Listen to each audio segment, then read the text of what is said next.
भी रहा, लेकिन आज उनमें भी खुशी है।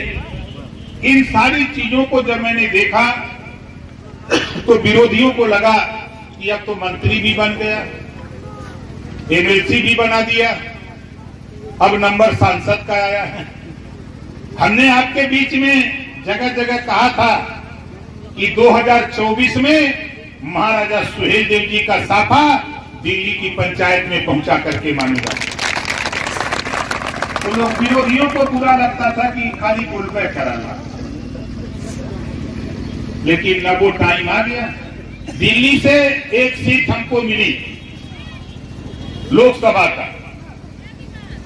हम लोग जहां हम लड़ रहे हैं वहां अपना दल निषाद पार्टी, राष्ट्रीय लोकदल, भारतीय जनता पार्टी, घोसी लोकसभा जो मऊ जिले की सीट बनती है घोसी, एक सीट विधानसभा की आती है बलिया से रसड़ा, घोसी लोकसभा हमको मिला।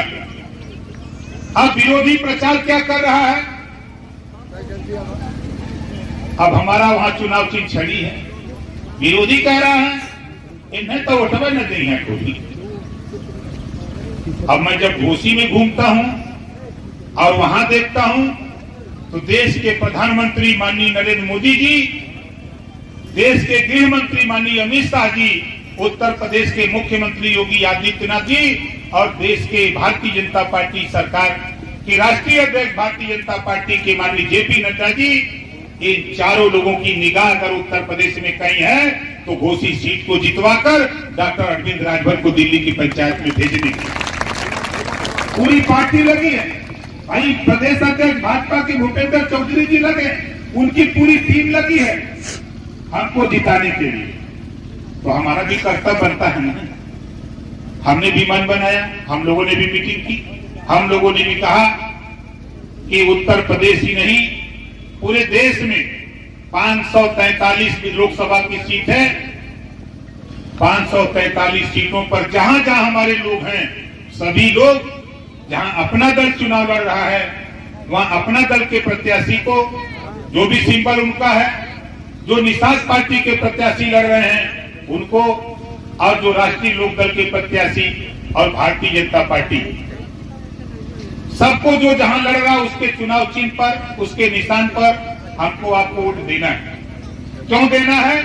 आप यहां कमल के फूल पर देंगे तो ये हमारे एनडीए के साथी घोसी में छड़ी पर वोट देंगे।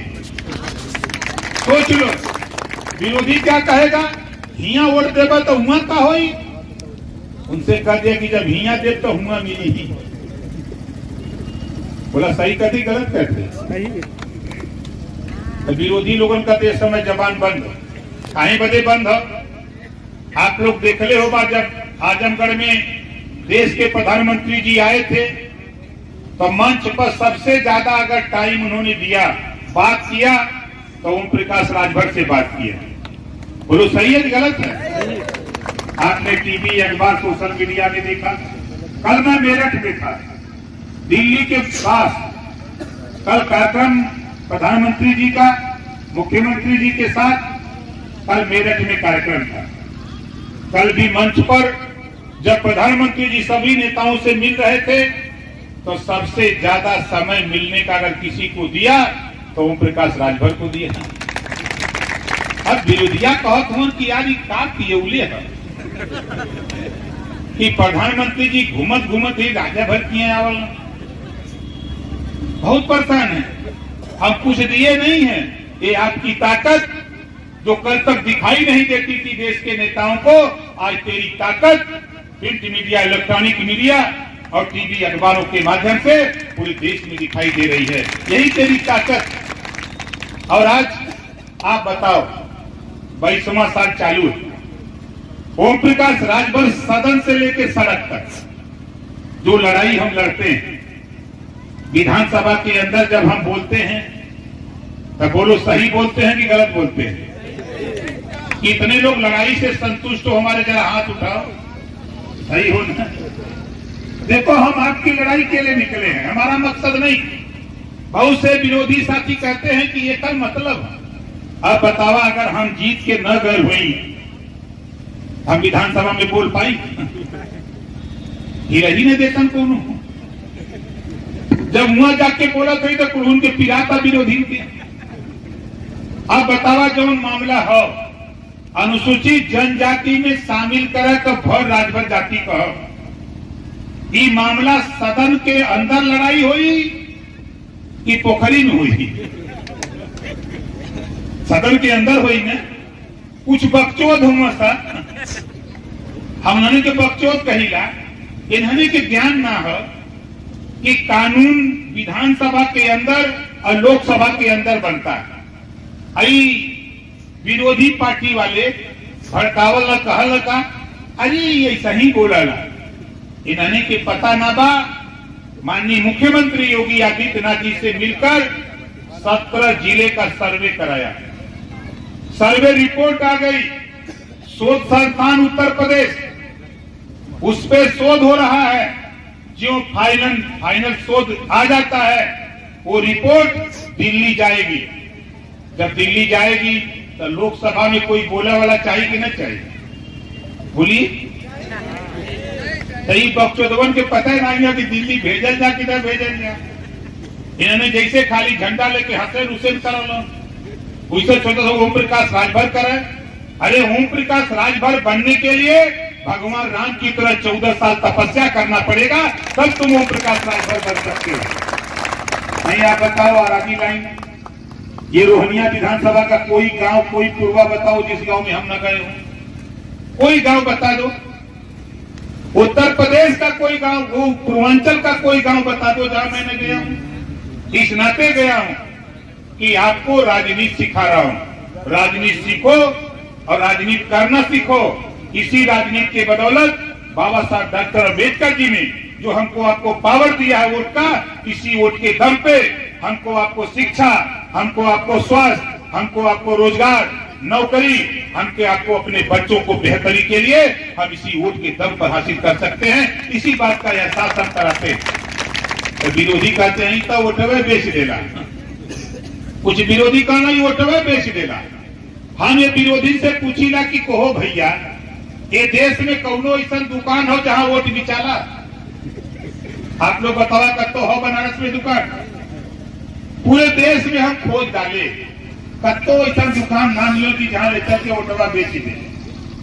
और वोट कैसे बोरा में भराई बतावा? बेचे बदे कहीं न कहीं होके गठरी बनावे कोई नहीं। तो बतावा वोट कैसे बोरा में भराई? एक बोरा में देखता आदमी आती है। अब बहाने लगवा तो मार के लौटा दे। बोला सही का भी गलत कहते। इन्होंने बकचोद आदमी विरोधी पार्टी वाले इन्होंने कहा थोड़ी की नेतवा वोटवा बेच दे। अरे कत्तो दुकान हो तो बतौता हम न मर दे, कत्तो रहने के बोरा में भर के बेच दे। साथियों, ये गुमराह करने की साजिश योजना है। देश में कहीं ना कोई दुकान है, ना कोई वोट बेचता है, ना कहीं वोट बिकता है। ये आप अपने दिमाग में सेट कर लो। बाबा साहब डॉक्टर अम्बेडकर जी ने जो वोट का पावर दिया, इस वोट के पावर को जब हम लोगों ने इकट्ठा किया, आज पूरे देश में जब विधानसभा के अंदर जब ओम प्रकाश राजभर खड़ा होता है तो 403 विधायक में जब ओम प्रकाश राजभर खड़ा होता है तो 402 विधायक कहते हैं देखो पिछड़े दलित मुसलमानों का नेता खड़ा हो रहा है, बोलेगा तो आग लग जाएगी सदन के अंदर। अगर सदन में बोलता हूं तब तो मजा आता है। बोलो आता है कि नहीं आता है? इस नाते कि भाई देखा हम तो साफ साफ कहेगा कि हम महाराजा सुहेलदेव जी का वंशज है। जब वो 40 किलो की तलवार चला सकते हैं तो हम बोल नहीं सकते कहा? आजकल के नौजवानों से तो 40 किलो वाला उठो न करे कि उठी देखा चंदन नहीं चाहिए, चंदन उठी न उठी। 40 किलो का तलवार अगर एक हाथे बोला कोई से उठी? अगर आप लोग ईमानदारी से बताओ उठी? कोई से न उठी। उस महाराजा सुहेलदेव जी के हम लोग वंशज हैं जो 40 किलो की तलवार चलाते थे। उनका वंशज ओम प्रकाश राजभर आज वो स्थिति पैदा किया कि महाराजा सुहेलदेव जी की चर्चा हमारे देश के प्रधानमंत्री माननीय नरेंद्र मोदी जी को करना पड़ा। ये खिलवाड़ नहीं है। आज के इतिहास को विश्व की समाचार agency British broadcasting corporation of London जिसको बीबीसी लंदन कहते हैं। बीबीसी लंदन से ब्रॉडकास्ट हो रहा है, प्रचार प्रसार हो रहा है। ये आपके संगठन, आपकी मेहनत, आपकी ताकत का देन है। इस नाते साथियों, आज तो हम आपसे सिर्फ ये कहने आया हूं कि देखो, हमने भी एक संकल्प लिया। मोदी जी ने हमसे कहा, अमित शाह जी ने हमसे कहा, नड्डा जी ने कहा, योगी जी ने कहा कि ओम प्रकाश जी, उत्तर प्रदेश में 80 की 80 सीट जीतना है। हमने कहा बिहार का 40 जोड़ लो, उसी में 120।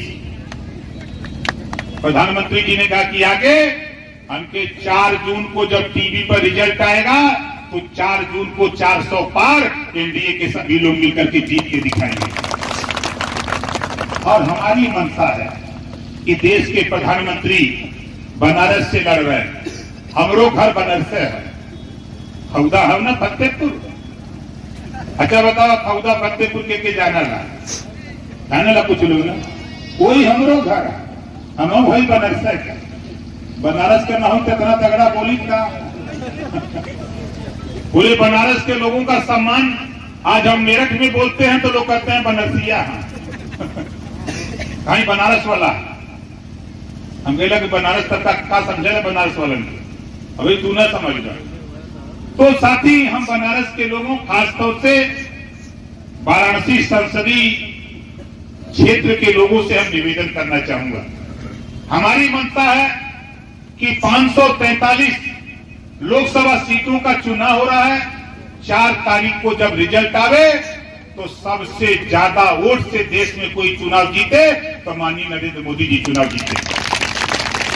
इस बात का ऐलान हमको आपको मिल करके पूरे संसदीय क्षेत्र में, वाराणसी संसदीय क्षेत्र में एक एक घर संदेश पहुंचाना है, एक एक घर बताना है कि मोदी जी को लाना है और क्या पाना है।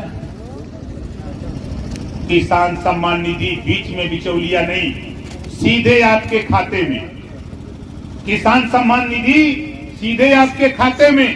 गरीबों के इलाज के लिए जो 5 लाख रुपए मिलता है, सीधे आपके खाते में, बिचौलिया नहीं। जो आपको राशन सीधे आपके खाते में। जो आपके गरीब, आपको बताऊं, बनारस के लोगों याद आता है जब मैं बनारस में पहली मीटिंग किया, मैंने पहली मीटिंग में कहा था, जिस दिन सत्ता में जाऊंगा, जिस दिन सत्ता में जाऊंगा, गरीबों के बच्चे जो होमगार्ड की वर्दी पहनकर सरकारी स्कूल में जाते हैं, सत्ता में जाने के बाद सरकारी जो होमगार्ड की वर्दी पहनने वाले बच्चे हैं, सरकारी होमगार्ड की वर्दी हटाकर नया यूनिफॉर्म दिलाने का काम करूंगा।